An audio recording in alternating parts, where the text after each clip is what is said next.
ಎಲ್ಲರಿಗೂ ನಮಸ್ಕಾರಗಳು.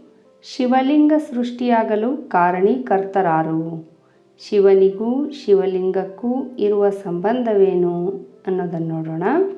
ಹಿಂದೂ ಧರ್ಮದಲ್ಲಿ ಶಿವನನ್ನು ಪರಮ ಪೂಜ್ಯ ದೇವನೆಂದು ಪರಿಗಣಿಸಲಾಗುತ್ತದೆ. ತ್ರಿಮೂರ್ತಿ ದೇವರುಗಳಲ್ಲಿ ಶಿವನೇ ಪ್ರಮುಖನು. ಶಿವನನ್ನು ಶಿವಲಿಂಗದ ರೂಪದಲ್ಲಿ ಪೂಜಿಸುವುದು ವಿಶೇಷವಾಗಿರುತ್ತದೆ. ಶಿವಲಿಂಗವು ಪರಬ್ರಹ್ಮ ಪರಮಾತ್ಮನ ಸಂಕೇತವಾಗಿದೆ ಅಥವಾ ಶಿವನನ್ನು ಸ್ವಯಂಪೂರ್ಣ ಎಂದು ಪರಿಗಣಿಸಲಾಗುತ್ತದೆ. ವಿಷ್ಣು ಪುರಾಣದ ಪ್ರಕಾರ ಭಗವಾನ್ ವಿಷ್ಣುವು ಸ್ವಯಂ ಪ್ರಕಟಿತ.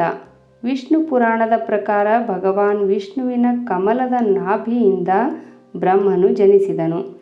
ಆದರೆ ಶಿವನು ವಿಷ್ಣುವಿನ ಹಣೆಯ ಕಾಂತಿಯಿಂದ ಜನಿಸಿದನು ಎಂದು ಹೇಳಲಾಗುತ್ತದೆ. ಶಿವಪುರಾಣದಲ್ಲಿನ ಒಂದು ಕಥೆಯ ಪ್ರಕಾರ ಬ್ರಹ್ಮದೇವನು ಮತ್ತು ವಿಷ್ಣುದೇವನು ಶಿವನನ್ನು ಪೂಜಿಸಬಹುದಾದ ಲಿಂಗದ ರೂಪದಲ್ಲಿ ಕಾಣಿಸಿಕೊಳ್ಳಲು ವಿನಂತಿಸಿದನು.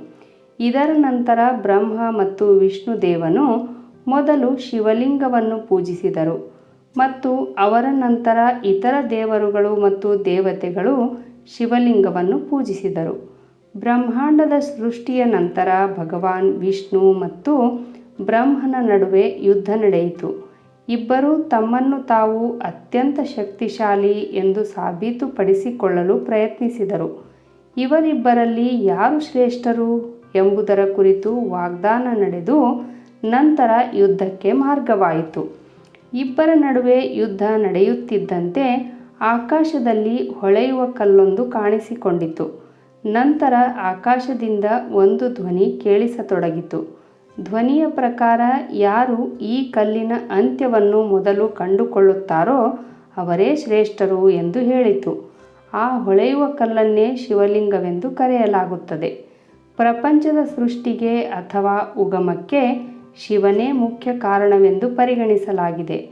ಆದ್ದರಿಂದಲೇ ಭೋಲೆನಾಥನನ್ನು ಪರಬ್ರಹ್ಮ ಎಂದು ಕರೆಯುತ್ತಾರೆ. ಶಿವಲಿಂಗ ಎಂದರೆ ಆದಿಯೂ ಇಲ್ಲ ಅಂತ್ಯವೂ ಇಲ್ಲದ್ದು ಎಂಬುದಾಗಿದೆ. ಶಿವಲಿಂಗವು ಮನುಷ್ಯ ಮತ್ತು ಪ್ರಕೃತಿಯ ಸಮಾನತೆಯ ಸಂಕೇತವಾಗಿದೆ. ಆಕಾಶವು ಸ್ವಯಂ ಲಿಂಗ ಎಂದು ಸ್ಕಂದ ಪುರಾಣದಲ್ಲಿ ಹೇಳಲಾಗಿದೆ.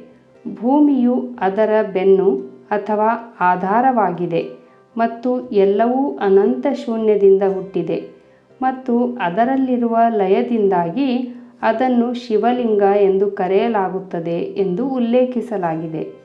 ಲಿಂಗ ಎಂದರೆ ಸಂಸ್ಕೃತದಲ್ಲಿ ಸಂಕೇತ ಎಂದರ್ಥ. ಇದರ ಪ್ರಕಾರ ಶಿವಲಿಂಗ ಎಂದರೆ ಪರಮೇಶ್ವರನ ಸಂಕೇತವಾಗಿದೆ.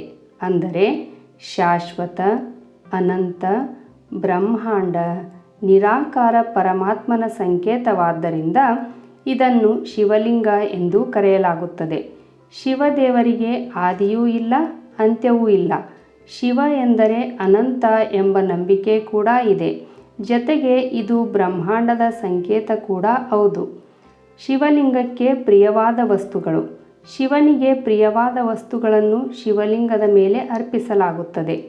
ಪಂಚಾಮೃತ, ನೀರು, ಬಿಲ್ವಪತ್ರೆ, ಧೂಪ, ದೀಪ, ಹಣ್ಣುಗಳು, ಹೂವುಗಳು, ಗಂಗಾಜಲ, ಶ್ರೀಗಂಧ, ಅಕ್ಷತೆ, ಹಾಲು, ಧಾತುರ ಇತ್ಯಾದಿಗಳನ್ನು ಅರ್ಪಿಸಬೇಕು.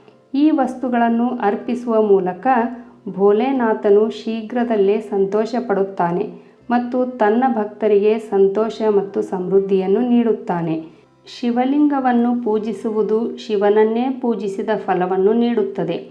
ಯಾಕೆಂದರೆ ಶಿವ ಬೇರೆಯಲ್ಲ, ಶಿವಲಿಂಗ ಬೇರೆಯಲ್ಲ. ಶಿವನ ರೂಪವೇ ಶಿವಲಿಂಗವಾಗಿದೆ.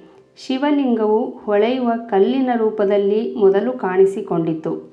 ಶಿವನಿಗೆ ಪ್ರಿಯವಾದಂತಹ ವಸ್ತುಗಳನ್ನು ನೀಡುವುದರ ಜೊತೆಗೆ ಶಿವನ ಆರಾಧನೆಯನ್ನು ಮಾಡಿ ನಮ್ಮೆಲ್ಲ ಕಷ್ಟಗಳನ್ನು ಪರಿಹರಿಸಿಕೊಳ್ಳೋಣ.